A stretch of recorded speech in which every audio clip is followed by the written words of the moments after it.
তাহলে আমরা আমাদের ক্লাস আরম্ভ করছি। ক্লাস আরম্ভের পূর্বে আমি আমার বৈকুণ্ঠবাসিনী মা জননী অহল্লাদাসীর শ্রীচরণপদে শ্রদ্ধা জ্ঞাপন করছি।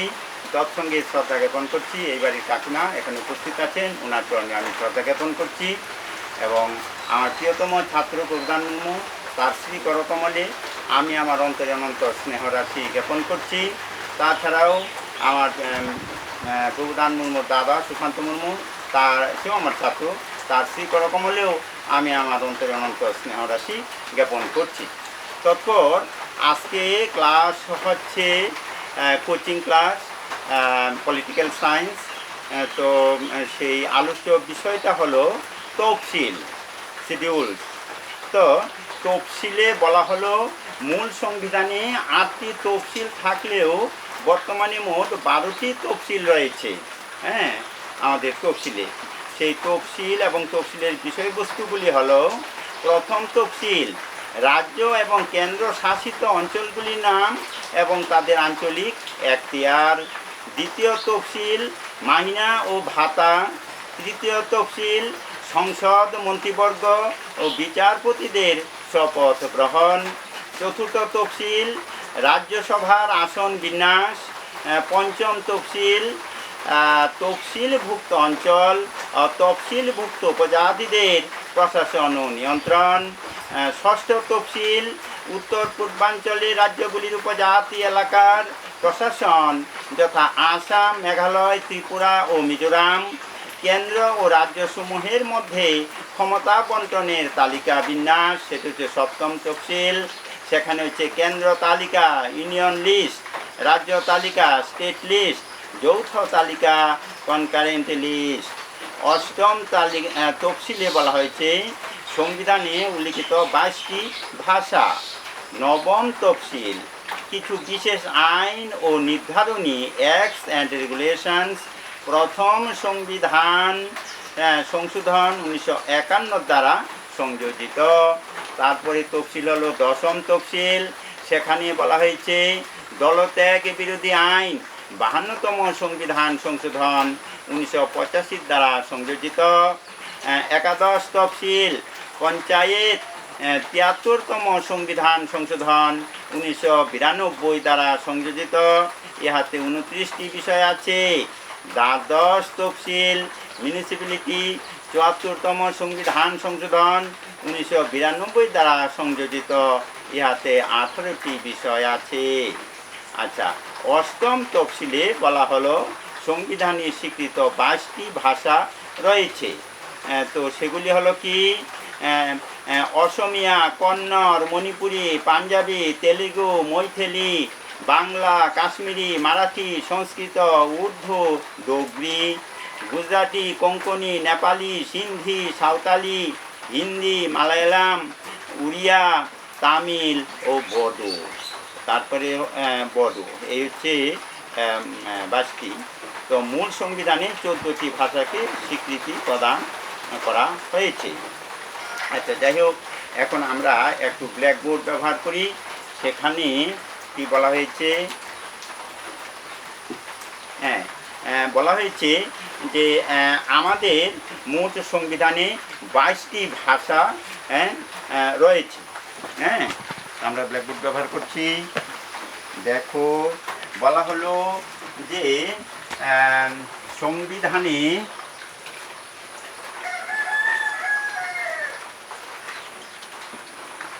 সংবিধানে 22টি ভাষা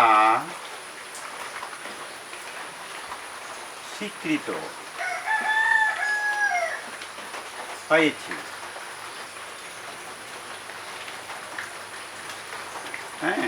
সংবিধানে 22টি ভাষা স্বীকৃত রয়েছে। তবে এর মধ্যেও মূল সংবিধানে 14টি ভাষাকে স্বীকৃতি প্রদান করা হয়েছে। মূল সংবিধানে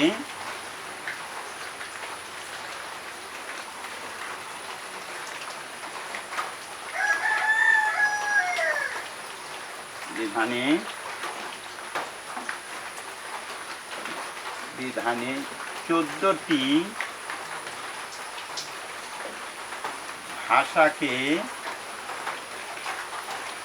স্বীকার করা হয়েছে।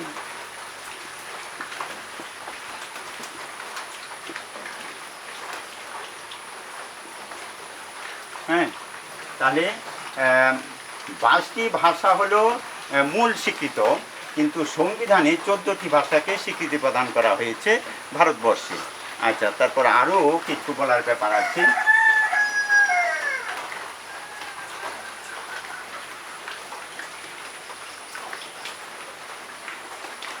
হ্যাঁ, এরপর হলো বিষয়গুলি দেখা যাচ্ছে যে 1951 সালে নবম তফসিল সংযুক্ত হয়েছে। 1951 সালে নবম তফসিল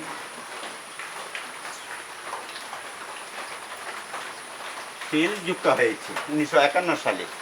তারপর কি বলা হলো, তারপর বলা হলো যে দশম তফসিল হলো 1985 সালে। হ্যাঁ, 1985 সালে হলো দশম তফসিল। হ্যাঁ, আচ্ছা, তারপর কি বলা হলো, তারপর বলা হলো দশম তফসিল, সেটা ছিল 52তম সংশোধন। ওই দশম তফসিল হলো 52তম সংশোধন।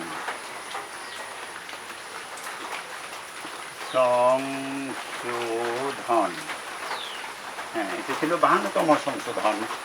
আচ্ছা, তারপর আরেকটা হচ্ছে 73তম সংবিধান সংশোধন হচ্ছে 1992 সাল।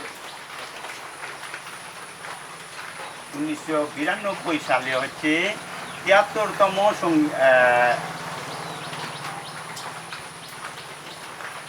সংশোধন।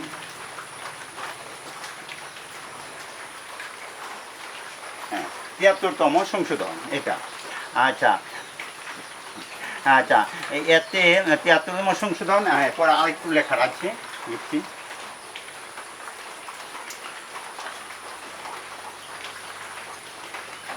হ্যাঁ, এতে রয়েছে 29টি বিষয়। তারপর যে 74তম যে সংশোধন 92, এতে আছে 18টি বিষয়। হ্যাঁ, আবার 92 আছে, 1992 আছে, আবার এটাও 74 বলছে। এতে আছে এতে আছে 18টি বিষয়। 18টি বিষয়। হ্যাঁ, তাই দেখো বলা হলো যে সেখানে কতটি বিষয় আছে 74তম সংবিধানে 1999 সালে 18টি বিষয়। আচ্ছা, এই গেল মোটামুটি আলোচনা যে তফসিল মোট হলো 12টি তফসিল। এই 12টি তফসিলের মধ্যে আলাদা আলাদা যে সংশোধন হয়ে গেল এবং কততম সংশোধন বলা হলো, এবং হ্যাঁ, তো এটা তোমরা পড়বে পলিটিক্যাল সায়েন্সের ব্যাপারে। হ্যাঁ, তো পরবর্তীতে আমরা আবার আগামী দিনে আমরা ক্লাস করব। আজকের জন্য এখানেই ক্লাস থাকবে। আবারও আমি আমার সমস্ত ছাত্রছাত্রীদের আমার আন্তরিক প্রীতি, ভালোবাসা, শুভেচ্ছা জানিয়ে আজকে আমাদের ক্লাস এখানেই সমাপ্ত করছি। ধন্যবাদ।